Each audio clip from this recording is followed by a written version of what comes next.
TMC ने कांग्रेस के साथ मिलकर साजिश रची।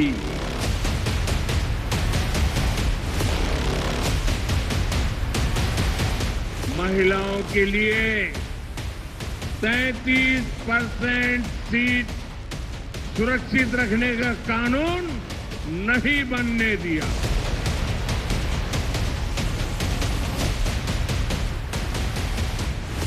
মোদি সাহেবের পতন শুরু হয়েছে কাল দিল্লি থেকে।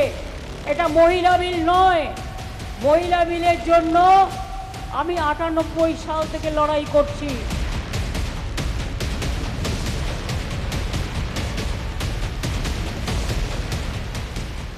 आधी आबादी के मन में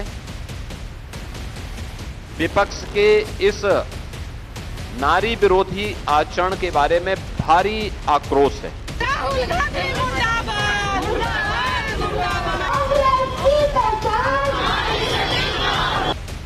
ये बिल नहीं था,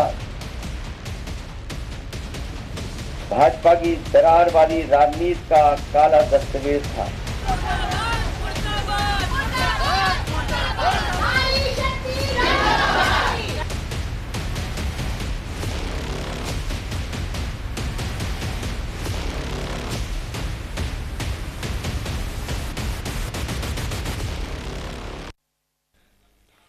नमस्कार, स्वागत है आपका और आपके साथ मैं हूं सुरभि तिवारी। बेधड़क में आज बात दिल्ली से लेकर बंगाल तक महिला आरक्षण पर छिड़े सियासी रण की। लोकसभा में महिला आरक्षण से जुड़ा बिल गिरने के बाद आज पहली बार प्रधानमंत्री मोदी ने पश्चिम बंगाल में हुंकार भरी।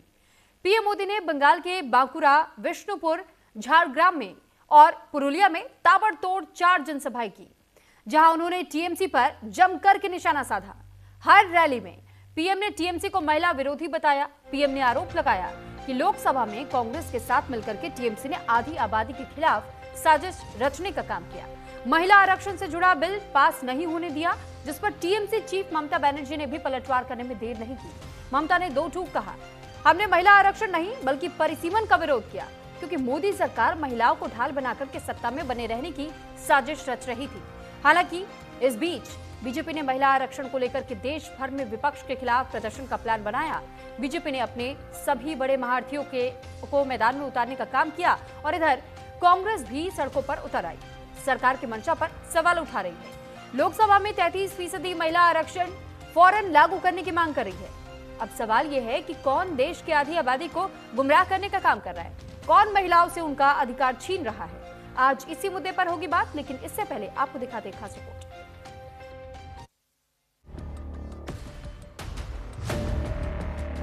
टीएमसी ने बंगाल की बहनों के साथ एक और धोखा दिया है। बंगाल की बहनें चाहती थी कि उनको 33% आरक्षण मिले,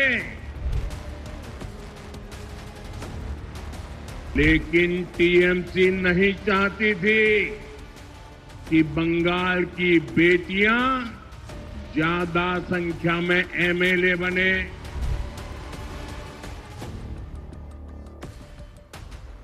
टीएमसी ने कांग्रेस के साथ मिलकर साजिश रची। बंगाल के चुनावी रण में प्रधानमंत्री मोदी ने महिला आरक्षण को हथियार बनाकर टीएमसी पर वार किया तो सवाल खड़े हुए कि क्या बंगाल में महिला आरक्षण ही सबसे बड़ा मुद्दा होगा? क्या महिला आरक्षण का प्रभाव बंगाल चुनाव में दिखेगा?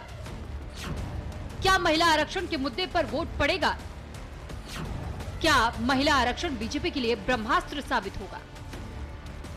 सवाल इसलिए क्योंकि महिला आरक्षण और परिसीमन से जुड़ा बिल लोकसभा में पास नहीं हुआ तो बीजेपी ने चुनावी राज्यों में कांग्रेस, टीएमसी समेत सभी विपक्षी दलों पर प्रहार के लिए इसे ही सबसे बड़ा हथियार बना लिया।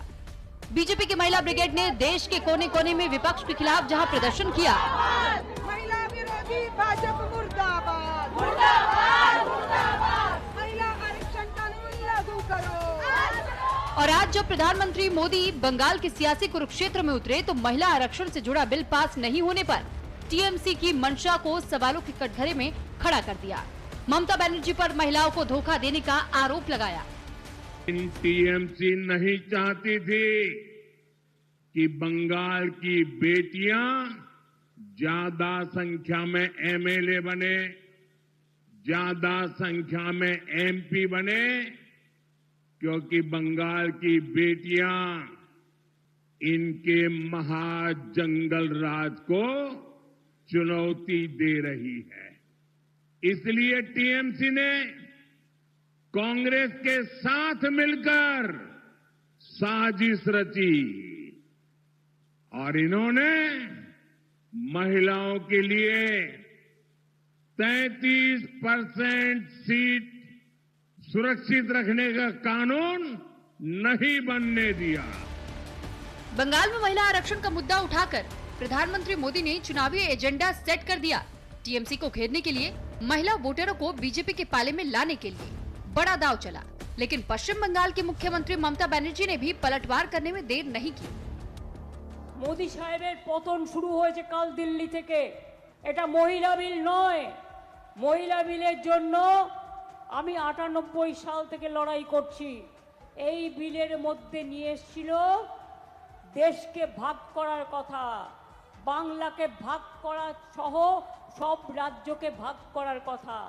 541টা কেন্দ্রে উনি জিততে পারবেন না, তাই 850টা কেন্দ্র করার জন্য এটা ছিল পেছনের গেম, মেঘের পেছনে মেঘের আড়াল।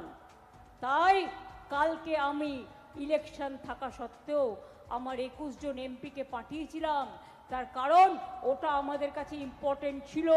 দেশ ভাগ করতে আমরা দেব না এবং বঙ্গ ভাগ করতে আমরা দেব না, রাজ্য ভাগ করতে আমরা দেব না।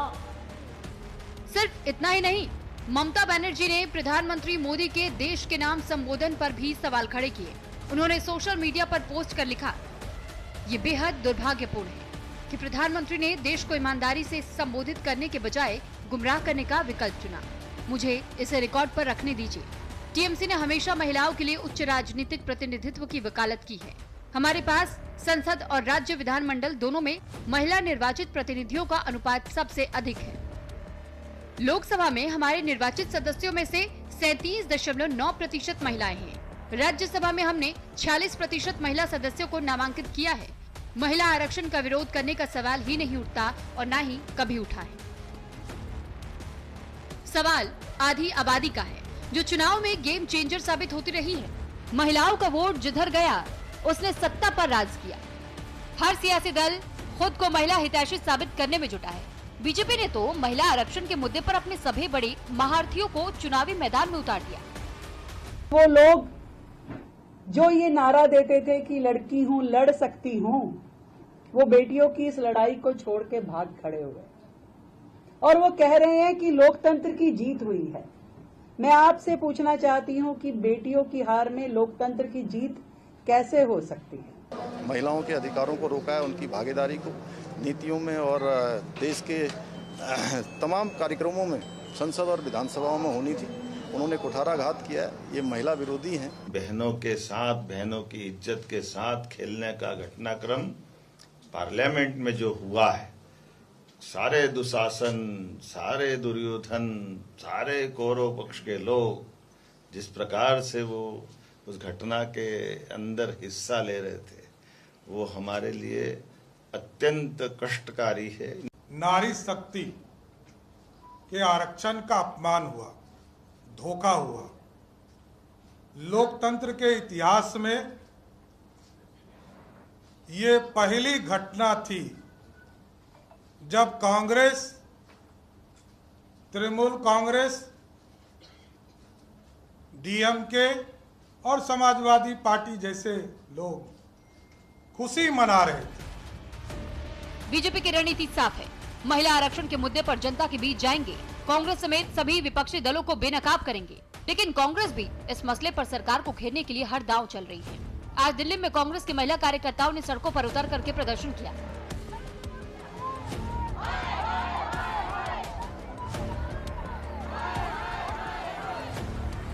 प्रधानमंत्री मोदी के संबोधन पर विरोध जताया और फौरन लोकसभा और विधानसभा में 33% महिला आरक्षण लागू करने की मांग की।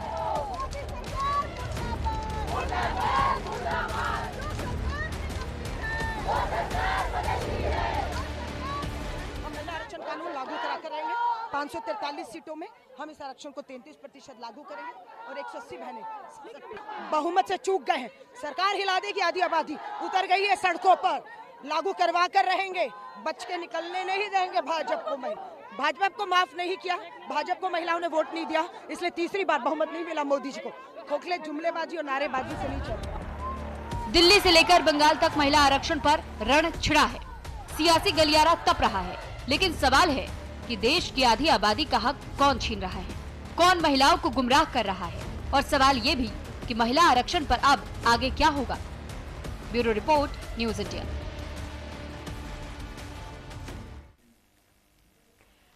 और अब इस बीच आपको ये भी बता दें कि महिला आरक्षण के मुद्दे पर यूपी में भी सियासी गलियारे का तापमान चढ़ा। यूपी के सीएम ने कांग्रेस, समाजवादी पार्टी और टीएमसी को महिला विरोधी बताया, तो समाजवादी पार्टी के मुखिया अखिलेश यादव ने भी पलटवार करने में देर नहीं की। सुनवाते हैं। वास्तव में सदन के अंदर इंडी गठबंधन का रहा है, Congress, Samajwadi party, TMC, DMK का रहा है। यह पूरी तरीके से एक बार उस दृश्य की ओर ध्यान आकर्षित करता है जो भरी सभा में द्रौपदी का चीरहरण जैसा दृश्य था। किस प्रकार की टिप्पणी और गैर जिम्मेदाराना टिप्पणियां विपक्ष के द्वारा की गई और किस प्रकार का आचरण किया गया, यह किसी से छुपा हुआ नहीं है। ये बिल नहीं था, भाजपा की दरारवादी राजनीति का काला दस्तावेज था। जिन्होंने नारी को अपने संगठनों में मान सम्मान नहीं दिया, वो राजनीति में क्या स्थान देंगे। अगर पिछड़ों की आबादी कम से कम केवल 66 भी मान ली जाए, इनमें आधी आबादी मतलब 33% होगी जिनके हक की बात नहीं हो रही थी। इसका मतलब यह है कि बिल 33% महिलाओं के हक देने के लिए नहीं बल्कि उनका हक मारने के लिए लाया जा रहा था। ये भाजपा और उनकी वर्चस्ववादी महिला विरोधी सामंती सोच की साजिश है। और अब चलिए चर्चा की शुरुआत करते हैं और सबसे पहले मेहमानों का तारुफ हम आपसे करवा दें। डॉक्टर निखिल प्रसून जी हमारे साथ प्रवक्ता बीजेपी से जुड़ चुके हैं और आपसे कुछ देर में कांग्रेस के प्रवक्ता केतन जायसवाल भी हमारे साथ जुड़ेंगे। नीलांजन दास जी टीएमसी समर्थक हमारे साथ जुड़ चुके हैं और राजलक्ष्मी जोशी जी राजनीतिक विश्लेषक भी हमारे साथ जुड़ चुके हैं। बहुत स्वागत है आप सभी का। तो सबसे पहले मैं बीजेपी प्रवक्ता का ही रुख कर लेती हूँ। निखिल जी, एक जो अहम सवाल पूछा जा रहा है इस वक्त विपक्षी दलों की ओर से खासतौर पर, कि आखिर प्रधानमंत्री नरेंद्र मोदी ने जिस तरीके से अपनी बात को रखा और जो संसद में हुआ, उसके इधर एक तस्वीर जो निकल करके सामने आई कि पहले से बीजेपी को इस बात का अंदाजा था क्या कि आप ये बिल पास नहीं करवा पाएंगे। तख्तियां आप लोगों के पास पहले से तैयार थी, जो जैसे ही ये बिल विफल हुआ तो आप लोगों ने एक चीज का राग अलापना शुरू कर दिया कि भाई महिलाओं का अपमान हुआ है, तख्तियां लेकर के आप सड़कों पर उतर गए, ये संसद की लड़ाई सड़क पर आ गई। सर, ये सब संभव कैसे हो गया? वो आप भरोसा जीत क्यों नहीं पाए? देखिए, एक समय कहा गया कि हाय अबला तेरी यही कहानी, आंचल में है दूध और आंखों में पानी।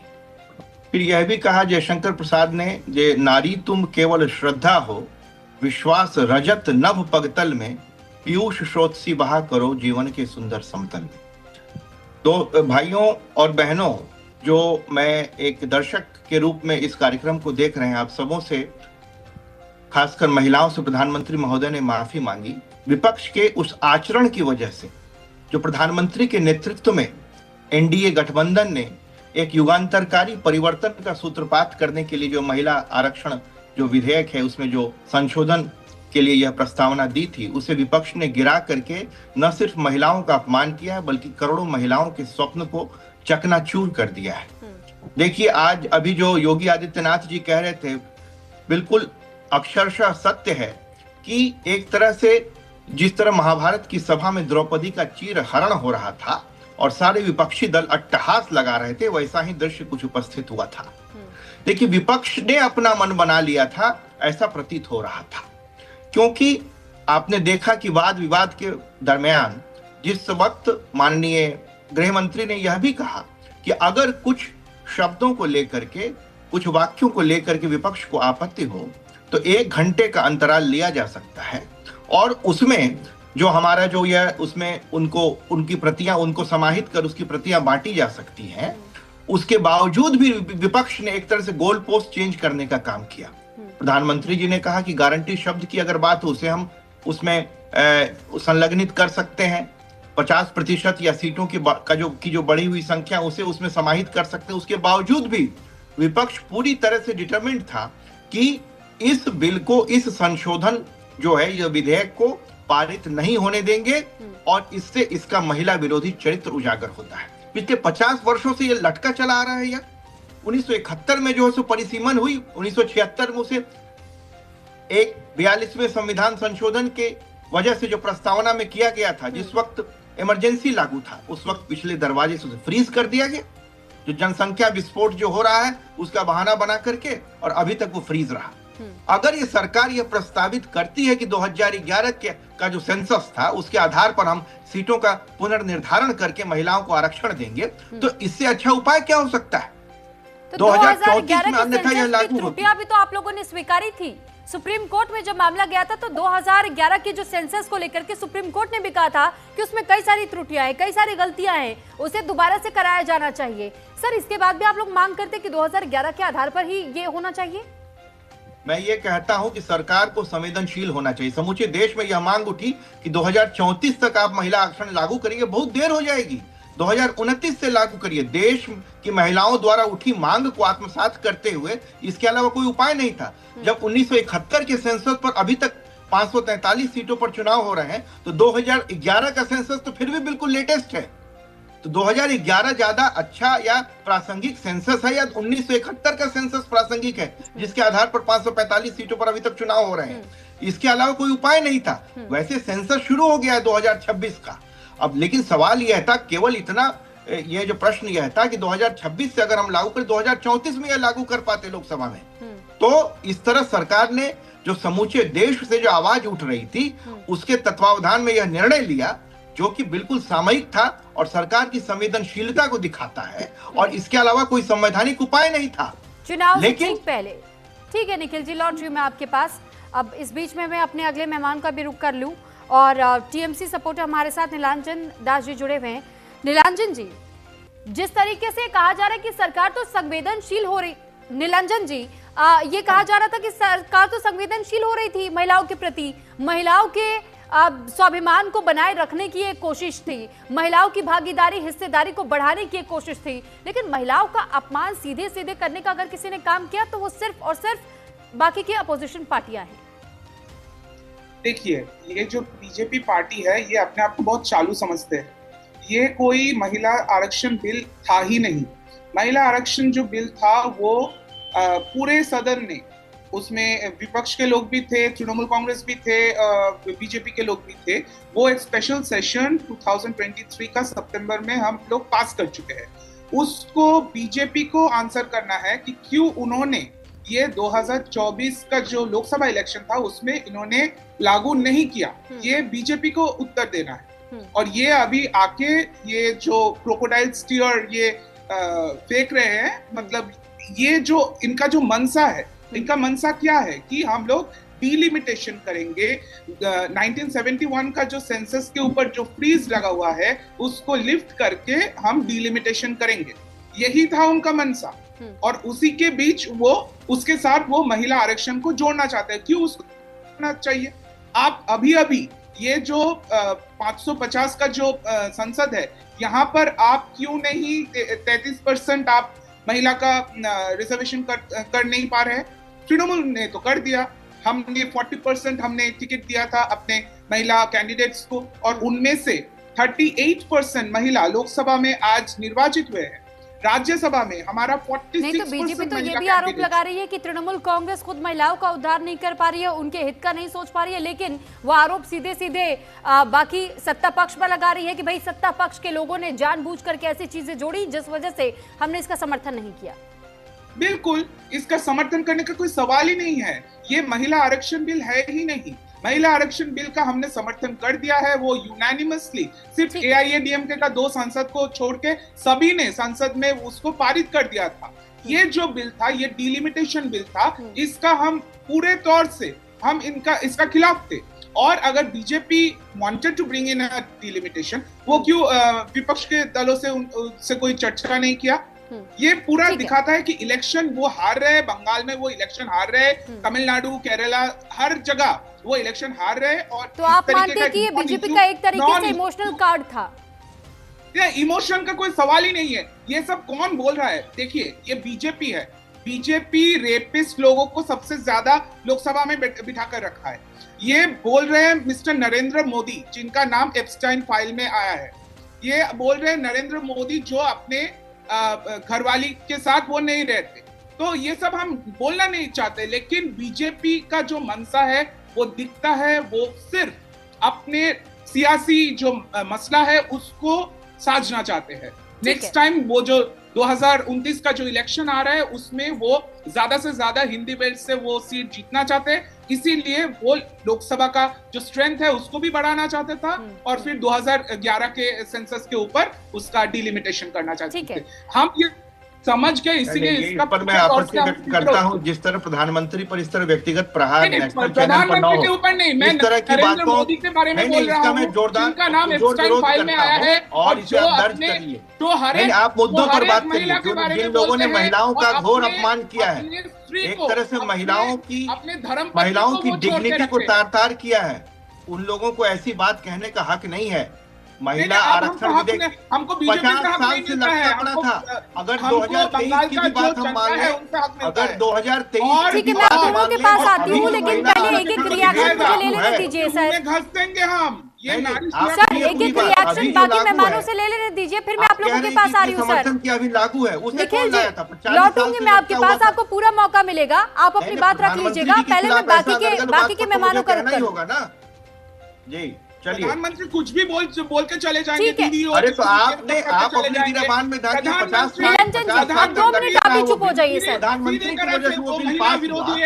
50 साल से जो काम लटके हुए। निरंजन जी, निखिल जी, बस 2 मिनट का समय दीजिए, मैं रिएक्शन ले लूं, फिर मैं आप लोगों के पास लौटती हूँ। मैं केतन जायसवाल जी का रुख करना चाहूंगी, प्रवक्ता है कांग्रेस से। केतन जी, यही सवाल बार बार पूछा जा रहा है। प्रियंका गांधी ने कह दिया कि 2023 में हमने समर्थन किया था, हमें आपत्ति नहीं थी, और आप दोबारा पुराने बिल को अगर लेकर के आएंगे तो हम दोबारा समर्थन करेंगे। लेकिन ये पुराना वो बिल है ही नहीं जिसकी हम अब तक मांग करते आ रहे थे। लेकिन अगर बीजेपी कह रही है कि 2011 के हिसाब से अगर हम इसे लागू करते सेंसस के आधार पर, तो फिर ये 2029 तक तो लागू हो जाता ना, 33% आरक्षण मिल जाता। तो फिर यहाँ पर आपत्ति क्या हो रही है? आप लोगों ने जिस तरीके से समर्थन नहीं किया बिल का, तो अब तो ये मामला और खिंचेगा। देखिए, चालाकी, चालबाजी की पराकाष्ठा हमने अभी इस बिल के माध्यम से देखी कि सरकारी पक्ष जो है भाजपा, वो कितनी चालाक और खुद को कितना वो तीसमार खा चालाक समझती है और लोगों को कितना बेवकूफ। हम जैसे देखते हैं ना कि बहुत सारे सिनेमा में हमने देखा है कि जो ट्रक जाता है उसमें सामने की तरफ आम या कोई सब्जी रखा रहता है और पीछे की तरफ रखता है कुछ अवैध सामान। तो कभी कभी जब चेकिंग होती है तो दूर से तो लगता है, ड्राइवर कहता है कि भाई इसमें सब्जी है, इसमें फल है, तो कभी बार वो पार हो जाता है। पर जो लोग सांसद में जनता द्वारा भेजे गए हैं वो इतने वो तो बुद्धिहीन नहीं है। उन्होंने जैसे ही ट्रक को खोला तो देख रहे ये तो सिर्फ 2 ही ट्रे आम है, बाकी पीछे तो सब अवैध सामान है। तो ये जो नारी बिल जो नाम दिया गया है या फिर महिलाओं से इसका कोई संपर्क ही नहीं है। बस जैसे हम समझ लें कि अगर एक चेहरा है और एक मुखौटा है, तो इसमें नारी सुरक्षा बिल जो नाम दिया गया है वो एक मुखौटा मात्र है, लोगों को भ्रमित करने के लिए, लोगों को बरगलाने के लिए। ये सिर्फ मुखौटा मात्र है। सरकार का असली मुद्दा जो है या फिर उस ट्रैक्टर के पीछे में जो असली माल जो ट्रांसपोर्ट किया जा रहा है वो है डिलिमिटेशन। तो सरकार ने एक तो चोरी छुपने की, लोकतंत्र में ट्रांसपेरेंसी, पारदर्शिता एक लोकतंत्र का बहुत अहम एक चीज होता है। इस सरकार में ये बिल्कुल नहीं, सरकार जैसे चोरी कर रही है। अरे आपको क्या ऐसी चीज थी जो आपको पार्लियामेंट में जब टेबल करना है आप उस पर सर्वदलीय बैठक कर सकते थे, डिस्कशन कर सकते थे। महिलाओं के लिए जो बिल है जो संसद में, और महिलाओं को रिप्रेजेंटेशन देना कांग्रेस ने शुरू किया है। आप राजीव जी को चले जाइए, आपको स्थानीय निकाय में, पंचायतों में मिलती है, वो कांग्रेस राजीव जी के देन से। राजीव जी के जाने के बाद सोनिया मैडम का भी ये सपना था, हुआ करता था। और यूपीए सरकार के समय हम लोगों ने राज्यसभा में, हमारी मेजोरिटी थी, हमने इसे पास भी कराया था। उस समय लोकसभा में अगर भाजपा ने विरोध न किया होता, या जैसे हम कांग्रेस ने आज भाजपा के लाए द्वारा बिल को समर्थन किया, वैसे अगर यूपीए के सरकार के दौरान ही जब भाजपा विपक्ष में थी, तब अगर भाजपा ने समर्थन कर दिया होता, तो हो सकता है कि अब तक 2014 के चुनाव में, 2019 के चुनाव में और 2024 के चुनाव में, ये 3 लोकसभा चुनाव में हो सकता था कि हमारे देश की महिलाओं को ये सुविधा मिल चुका होता। पर भाजपा जिस प्रकार की चालबाजी कर रही है, इसमें देखिए क्या चालबाजी है कि इन्होंने इस प्रकार महिला बिल बोल के पेश किया कि अगर, और इसके पीछे था डिलिमिटेशन, कि अगर सरकार, अगर विपक्ष इसे पास करा देता है तो अपने चालबाजी में पारंगत हो जाएंगे, अपने चालबाजी में वो सफल हो जाएंगे कि वो डिलिमिटेशन पार कर लेते हैं। और दूसरा कि अगर नहीं करते हैं तो शहर शहर ढिंढोरा पीटने लगेंगे, नाचने गाने रोने लगेंगे कि देखो विपक्ष जो है महिला विरोधी है, विपक्ष महिला विरोधी है। अरे मैं कहता हूँ इस संसद में मणिपुर पर चर्चा करने के लिए, मणिपुर पर जब हमारी माँ बहनों को निर्वस्त्र करके घुमाया जा रहा था, तो महीनों संसद में चर्चा नहीं हुई। हाथरस करने वाले, उन्नाव करने वाले कुलदीप सिंह सेंगर की पार्टी के लोग महिलाओं की बात किस मुंह से कहते हैं? उस पार्टी जिसमें आज तक कोई महिला अध्यक्ष नहीं हुई, उस आरएसएस जिसमें कोई महिला प्रमुख नहीं हुई, ये कैसी बातें करते हैं? महिलाओं की बात भाजपा के मुंह से शोभा नहीं देती। और ये जो अभी जो नाटक कर रहे हैं कि भाजपा विपक्षियों ने, ये बिल दोबारा क्यों आया? जो बिल 2023 में ऑलरेडी पास हो गया है, तो कायदे से तो यह होना चाहिए कि जो बिल 2023 में पास हो गया है उसका क्रियान्वयन, उसका एग्जीक्यूशन 24 के चुनाव में होना चाहिए। पर क्या 2024 के चुनाव में आपने देखा कि महिलाओं को 33% का रिजर्वेशन मिला है? नहीं मिला है। तो कुल मिला के बात एक लाइन में समझ गई है कि मोदी जी, हमारे बंगाल में एक भाषा है भावता, भावता का मतलब होता है जुमला या फिर झूठ। तो मोदी जी के बंगाल में प्रचलित चलता है कि मोदी माने ही भावता, भावता माने ही मोदी। मतलब मोदी जी बोले वो जुमला है और जुमला का मतलब ही मोदी है। तो ये जुमला के अलावा, एक चालबाजी चालाकी के अलावा, और महिलाओं के साथ भी एक, मतलब मैं कहूँ कि देश की महिलाओं के साथ भी एक तरह का भद्दा मजाक है। ठीक है, अब मैं राजनीतिक विश्लेषक का भी अब रुख कर लेती हूँ, उनसे भी एक रिएक्शन में ले लूँ। राजलक्ष्मी जी, इस बिल को लेकर के जिस तरीके से राजनीतिक पार्टियों की ओर से बयानबाजियां की जा रही हैं, ये कहा जा रहा है कि हमने कोशिश की, हमने कोशिश की, हमने कोशिश किया तो इन्होंने समर्थन नहीं किया, हमने कोशिश की तो इन्होंने नहीं किया। मैम, ये हिपोक्रेसी राजनीति में अक्सर देखने को मिलती है। क्या ये सभी पार्टियों में कहीं ना कोई कमियां खामियां हैं, आपको भी नजर आती हैं कि सिर्फ बातें की जा रही हैं लेकिन वाकई महिलाओं को आरक्षण देने की ओर ध्यान कोई नहीं दे रहा? नमस्ते सुरभि जी। और सबसे दुर्भाग्य की बात यह है कि महिलाओं को आरक्षण की आवश्यकता पड़ रही है, ये जो 33% की, ये इतने टिकट देने के लिए। तो ये मतलब कुछ सीट्स उनके लिए रिजर्व किए जाएंगे, तभी इतनी संख्या की महिलाएं जा सकेंगी पार्लियामेंट में। ये दुर्भाग्य की बात है सबसे पहले। अभी उसके बाद मैं एक कुछ फैक्ट्स आपके सामने रखना चाहूंगी। देखिए, अभी जो बातें हुई यहाँ पर कि 2010 में कांग्रेस ने जो राज्यसभा में बड़े अच्छे इंटेंशन से जो है वुमेन रिजर्वेशन बिल डाला था और वो पास भी हो गया था राज्यसभा में। लोकसभा में उन्होंने इंट्रोड्यूस ही नहीं किया। तो वो क्या कारण थे वो अभी अलग रख देते हैं उसको, उस पर भी मैं आती हूँ। लेकिन ऐसा नहीं हुआ था कि भाजपा ने उसका विरोध किया था, ऐसा नहीं हुआ था। तो ये कुछ फैक्ट है, ये कोई भी चेक कर सकता है। इसके लिए मुझे पक्षपात का आरोप नहीं लगना चाहिए।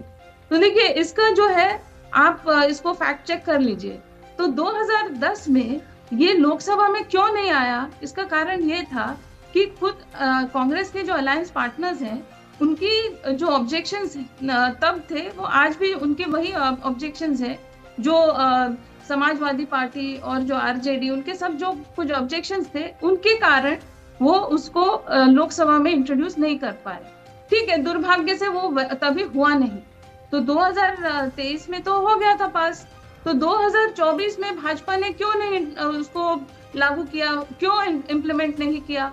तो तब जब भाजपा नहीं कर पाई तो उसको कभी भी करने ही नहीं देना चाहिए। उसको 2019 में भी नहीं करने देना चाहिए, उसको कभी भी नहीं होना चाहिए। और डीलिमिटेशन जो 50 वर्ष पहले जो फ्रीज कर दिया गया था, मतलब 25-25 वर्ष के जो दो अंतर में जो हो गए थे, जो डिलिमिटेशन किया गया था उसको भी निरंतर ऐसे ही रख देना चाहिए। जब तक 50 लाख की एक कॉन्स्टिट्यूंसी हो, 1 करोड़ की एक कॉन्स्टिट्यूंसी हो, तब तक उसको छूना ही नहीं चाहिए। तो ये मतलब ये यही तो चाहती है ना, ये विपक्ष की पार्टियां यही सब तो चाहती है कि आप डिलिमिटेशन की बात क्यों कर रहे हैं। देखिए कितनी डेंजरस बात है डिलिमिटेशन। कांग्रेस के प्रवक्ता कैसे कह रहे थे कि ट्रक के सामने तो आपने अच्छी सामान रख दी, पीछे आपने गंदी सामान रख दी, तो वैसे डिलिमिटेशन के नाम पे आप मतलब डिलिमिटेशन आप कर रहे हो, वुमेन रिजर्वेशन के नाम से ऐसे कह रहे हैं जैसे डिलिमिटेशन कोई पता नहीं क्या बहुत बड़ा पाप है। देखिए एक क्षेत्र में जो है 6 लाख की आबादी है, एक कॉन्स्टिट्यूंसी में, एक क्षेत्र में है 35 लाख। आप सोचिए ऐसा हो सकता है क्या? ये कब तक ऐसा चलता रहेगा? कभी ना कभी तो इसको करना ही पड़ेगा। और एक को दूसरे के साथ जोड़ने के लिए ये लॉजिक ऐसा है कि आपको जब तक ये पता नहीं चले कि कौन सा क्षेत्र रिजर्व्ड होगा महिलाओं के लिए, तब तक आप कैसे उसको इम्प्लीमेंट करेंगे? तो दोनों चीजें इसलिए तो है। और आपको अगर इससे कुछ आपत्ति है, देखिए अगर 2024 में भी भाजपा अगर इसको इम्प्लीमेंट करती तो यही सब कारण से वो फिर से स्थगित हो जाता है। कहते हैं कि आपने जानबूझकर इन कॉन्स्टिट्यूएंसीज को महिलाओं के लिए आरक्षित किया, ये जानते हो कि आप इसमें जीतोगे। तो ये आप सोचिए सुरभि जी, ये तो बड़ा ट्रिकी प्रश्न है कि आप कौन सी कॉन्स्टिट्यूएंसी को आप आरक्षित करोगे। तो ये सब विषयों के लिए ही तो ये सब जो है एक डिलिमिटेशन कमेटी, सेंसस, ये सब जो है एक प्रक्रिया होती है इस सब के पीछे। और आप ये भी सोचिए कि महिलाओं को भी तो पता होना चाहिए ना कि कौन सी कॉन्स्टिट्यूंसी के लिए वो तैयारी करें। आप किसी को भी तो ऐसे खड़ा नहीं कर सकते इलेक्शन के लिए। तो ये जो है एडमिनिस्ट्रेशन के तरफ से भी, कैंडिडेट्स की तरफ से भी, हर किसी को इसके लिए तैयारी की एक समय लगेगा। और इसके लिए ही ये सब जो है, ये प्रक्रिया जो है उसको 2023 में इंट्रोड्यूस किया और उसकी प्रक्रिया अभी चल रही है। और उस दिन से लेकर आज तक डिलिमिटेशन पे निरंतर इसकी जो है डिबेट चल ही नहीं रही है। ऐसा तो नहीं है कि अचानक से कुछ बॉम्ब रख दिया भाजपा ने। देखिए ये जो है डिलिमिटेशन कभी ना कभी तो होना है।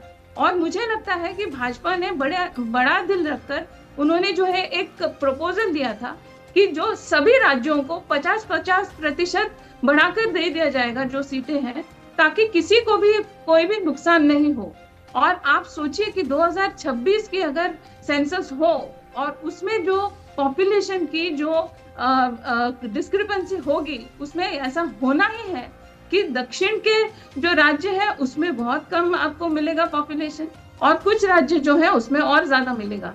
और जितने आप उसको निलंबित करोगे उतना ही ये जो फर्क है ये और भी बढ़ता जाएगा। तो ये जो ये लोग कह रहे हैं कि उनके साथ में हमने अन्याय किया है, उनको क्यों कम सीटें देनी चाहिए, तो ये सब जो है ये अन्याय बढ़ता जाएगा। आप जितने ज्यादा वर्षों तक इसको ऐसे ही चलाते रहोगे। और अभी बात यहाँ तक पहुंच गई है कि तमिलनाडु के जो मुख्यमंत्री है वो ये यहाँ तक कहे जा रहे हैं अपने लोगों को कि आप और बच्चे पैदा करिए ताकि आपकी पॉपुलेशन बढ़े और जो है आपको सीटें फिर तो कम नहीं ये सवाल मिलेंगी। तो पूछा जाएगा ना, क्योंकि साउथ के लोगों का यही तो कहना है कि अगर हमने जनसंख्या पर नियंत्रण किया और आज हमारे साथ ये हो रहा है तो ये हमारे साथ तो नाइंसाफी है। 2011 का सेंसस के आधार पर अगर ये महिला आरक्षण बिल लागू हो जाता है कानून के रूप में, तो फिर मैम आप ये तो देखिए कि साउथ के जो लोग हैं उनकी हिस्सेदारी कितनी होगी। इससे कोई फर्क नहीं पड़ता है। देखिए एक क्यों नहीं पड़ता है? क्यों नहीं पड़ता है निखिल जी? मैं आपसे भी ये जानना और समझना चाहूंगी। मैं बता रहा हूँ मैं 1 मिनट में बात पूरी कर लूं जी। देखिए 2011 के अगर आप संख्या देखेंगे तो थोड़ा सा फर्क तो पड़ेगा दक्षिण के राज्यों को, लेकिन इसीलिए तो भाजपा ने जो है बहुत अच्छा एक प्रपोजल दिया था। मुझे लगता है कि पर्सनली वो सबसे अच्छा एक प्रपोजल था जिससे आगे जाकर के किसी को भी कुछ नुकसान नहीं होता।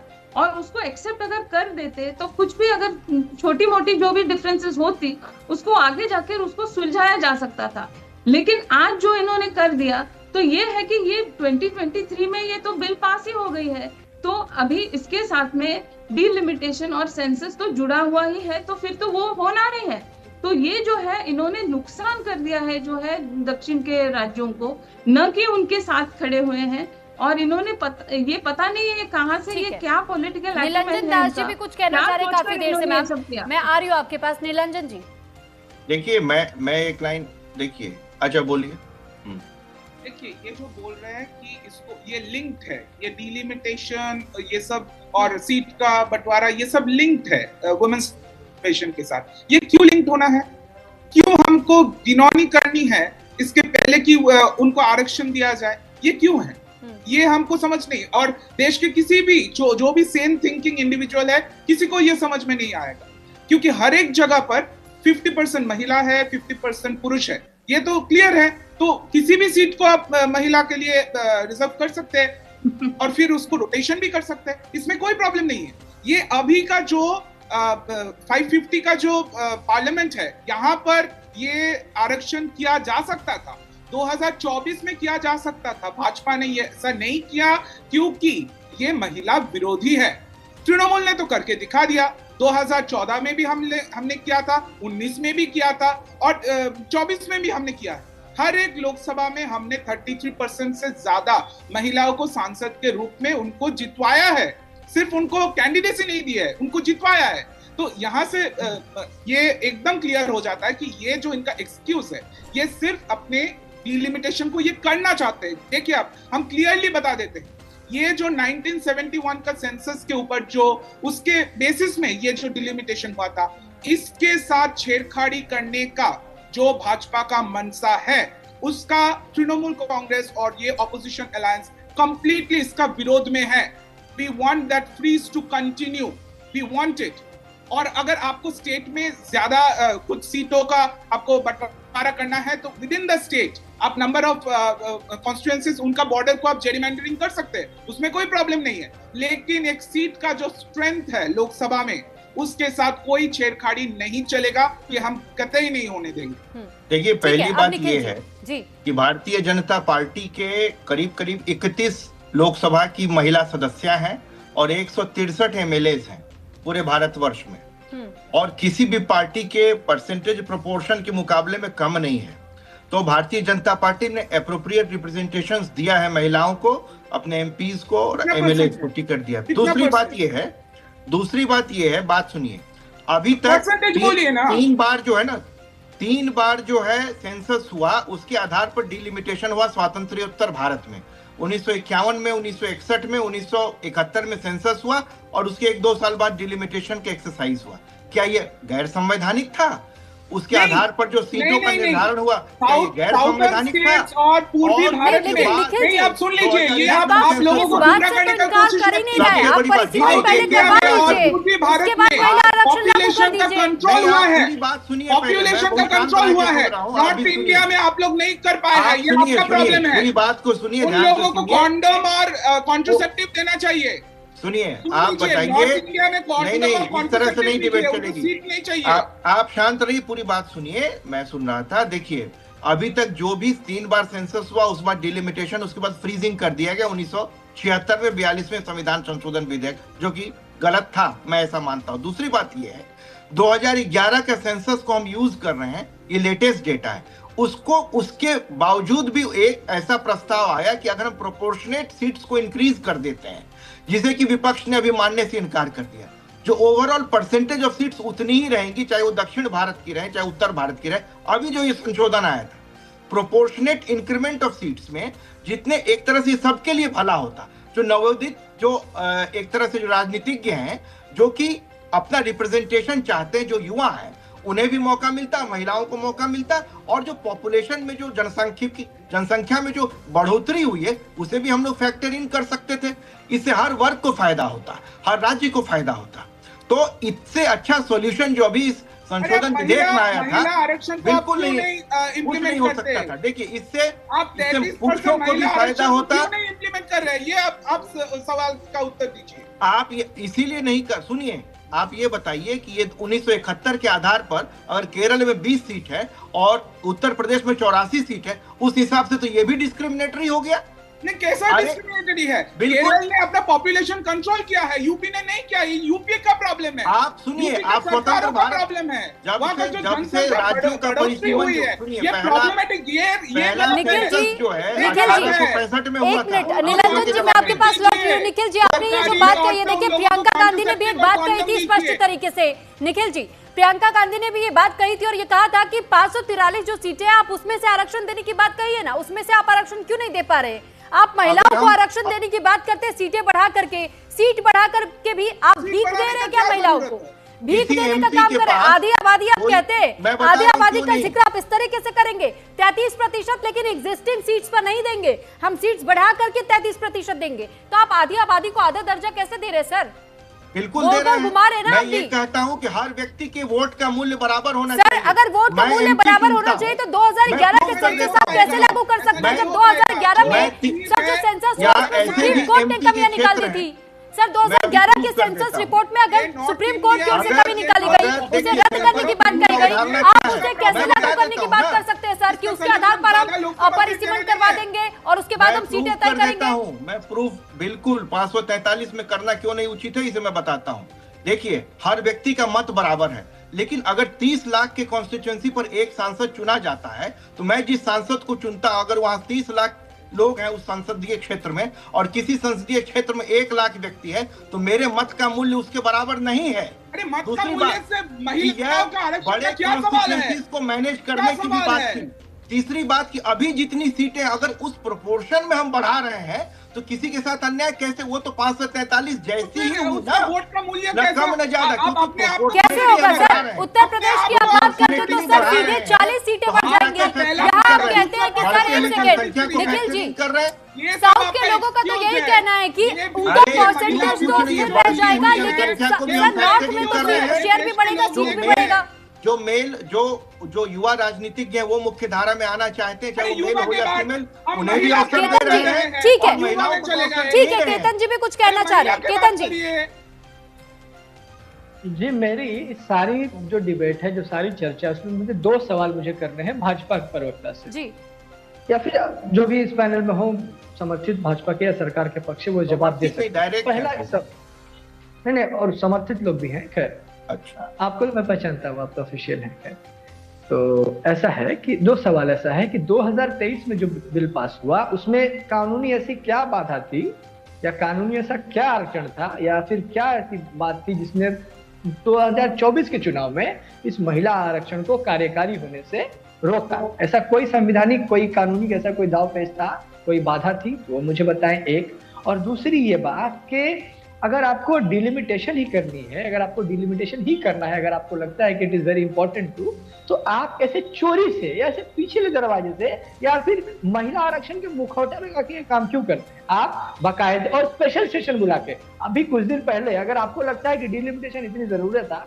अभी कुछ दिन पहले हमारा बजट सेशन हुआ, उसमें कोई चर्चा आपने सुना ना? ये बिल आने के 10 घंटे पहले भी आपने सुना था क्या डिलिमिटेशन का चर्चा? नहीं। तो कायदे से अगर इतना बड़ा कोई काम होने वाला है जिसमें देश का पॉलिटिकल ज्योग्राफी में हम बदलाव करने वाले हैं, तो वह आपको कायदे से सर्वदलीय बैठक है या संसद में बहुत सारी स्क्रीनिंग कमेटी या बहुत सारी ऐसी व्यवस्थाएं बनी है जहां आप इस पर सभी दलों का मत ले सकते हैं, उसमें किसी प्रकार का मॉडिफिकेशन कर सकते हैं, किसी प्रकार का एडिशन कर सकते हैं, ताकि जो चीज अगर देश के लिए आवश्यक है, लोकतंत्र के लिए आवश्यक है, तो वो सहमति से पास हो सकते। पर सरकार ने वो रुख नहीं अपनाया। सरकार ने जो डेमोक्रेसी में जो ट्रांसपेरेंसी का जो एक बड़ा रोल होता है या फिर सबको मिला के चलने का जो एक होता है, वो नहीं।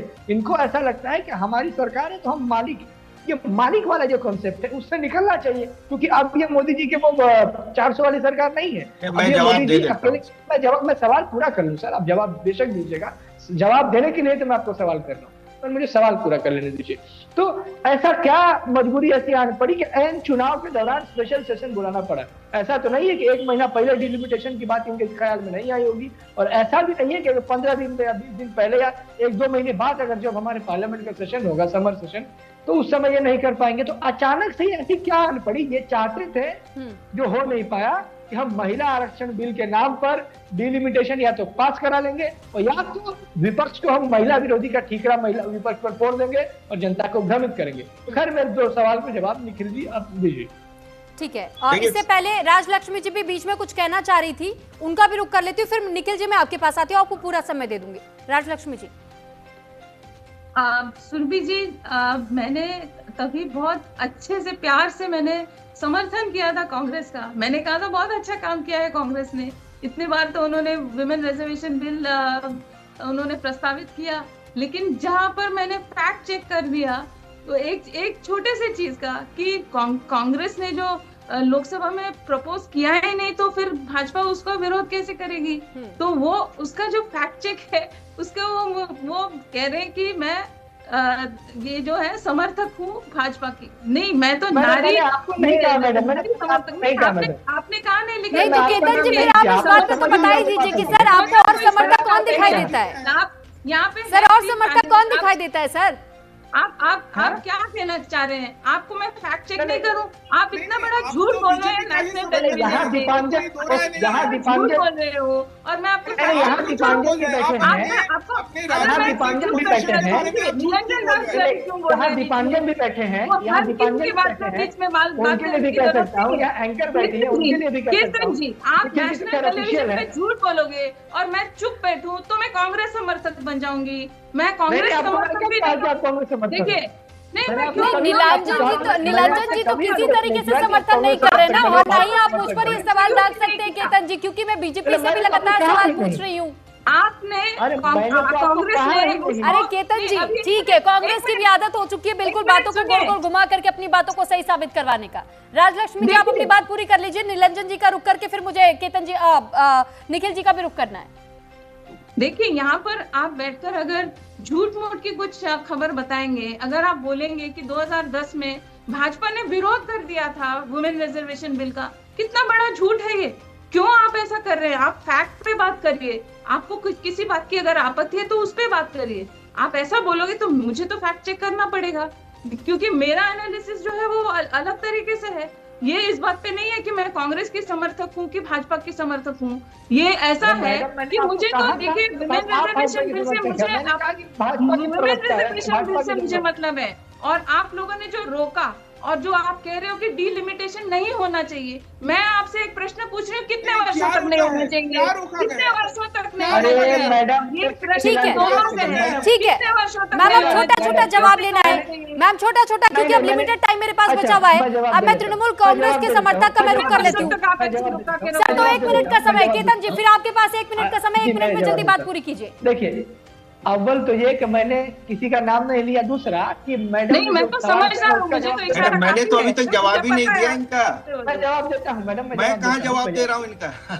मैंने अपने पूरे डिबेट में कहीं भी एक बार कहा कि डिलिमिटेशन नहीं होना चाहिए, ऐसा नहीं कहा। हमने कहा चर्चा के साथ कि ट्रक के पीछे जो झूठ मूठ की चीजें हैं, गलत चीजें हैं, खराब चीजें हैं, वो इसी तरह से डिलिमिटेशन को इंट्रोड्यूस कर दिया। और डिलिमिटेशन से आपको आपत्ति है, डिलिमिटेशन नहीं होना चाहिए, ये आपने कहा है। आप इसको मैंने कहा डिलिमिटेशन को चर्चा के साथ सबका मत लेकर होना चाहिए, चोरी का रास्ता इख्तियार नहीं करना चाहिए। क्या था वो आप याद करिए। भाजपा चोरी से लगी, इसमें हम लोग ठीक है सर, निखिल जी मुझसे प्रश्न पूछा गया। ठीक है निखिल जी, अब आप बोल लीजिए सर। देखिए, सवाल ये है, डिलिमिटेशन कोई पहली बार नहीं हो रहा है, 3 बार हो चुका, उसके बाद फ्रीज किया गया। देखिए 2021 है उसमें डिलिमिटेशन होने वाला था, तब तक 2026 का जो डेटा आता, जो फ्रीजिंग किया गया था वो ये किया गया था कि 2021 में जो सेंसस होगा 2026 तक उसका रिजल्ट आएगा, उसके बेसिस पर डिलिमिटेशन होगा। फ्रीजिंग के हिसाब से ही ये होने वाला था, लेकिन कोविड की वजह से वो सेंसस हो नहीं पाया।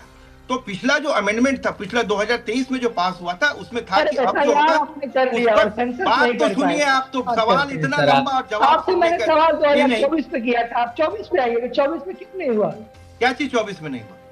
24 में ये जो 2023 में पास होने के बावजूद 24 में आपने क्यों नहीं कराया थी? क्या कानूनी बाधा थी? आप उसमें चले गए। अरे साहब, किस आधार पर, कौन से सेंसस के आधार पे करवाते?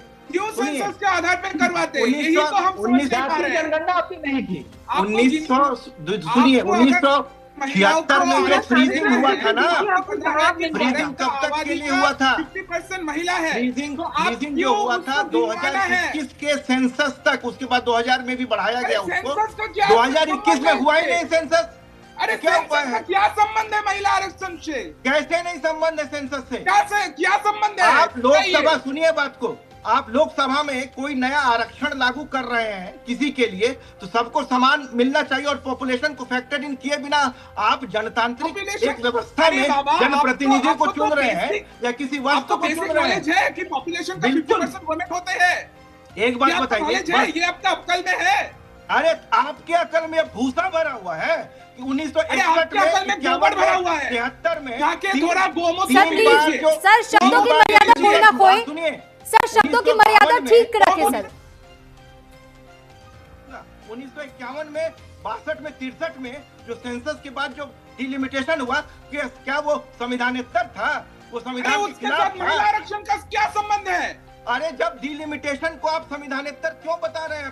पहले आप डिलिमिटेशन को संविधान सम्मत बताइए। आप समझ में नहीं आता? डिलिमिटेशन को संविधान सम्मत बताइए। पहले आप बताइए कि डिलिमिटेशन संविधान सम्मत है या नहीं, ये मानिए। चलिए ठीक है सर, क्योंकि मेरे पास अब समय नहीं है, मुझे आप सभी का यहाँ पर धन्यवाद करना पड़ रहा है। बहुत धन्यवाद आप सभी का हमारे साथ जुड़ने के लिए और अपनी अपनी बात को रखने के लिए। अब आपको सीधे तमिलनाडु लिए चलते हैं।